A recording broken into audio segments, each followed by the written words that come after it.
হাজার বছর ধরে আমি পথ হাঁটিতেছি পৃথিবীর পথে। সিংহল সমুদ্র থেকে নিশীথের অন্ধকারে মালয় সাগরে অনেক ঘুরেছি আমি।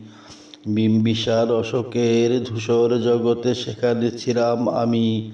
আরো দূর অন্ধকারে বিদর্ভ নগরে আমি ক্লান্ত প্রাণেক, চারিদিকে জীবনের সমুদ্র সফেন। আমারে দুদণ্ড শান্তি দিয়েছিল নাটোরের বনলতা সেন। চুল তার কবেকার অন্ধকার বিদিশার নিশা, মুখ তার শ্রাবস্তির কারুকার্য। অতিদূর সমুদ্রের পর হাল ভেঙে যে নাবিক হারায়েছে দিশা।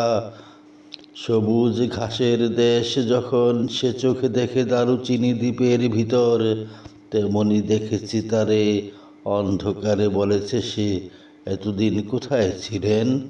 পাখির নীড়ের মতো চোখ তুলে নাটোরের বনলতা সেন।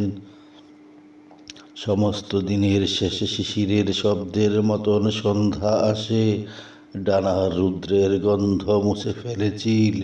পৃথিবীর সব রং নিভে গেলে পাণ্ডুলিপি করে আয়োজন, তখন গল্পের তরে জোনাকির রঙে ঝিলমিল। সব পাখি ঘরে আসে, সব নদী ফুরায় জীবনের সব লেনদেন, থাকে শুধু অন্ধকার মুখোমুখি বসিবার বনলতা সেন।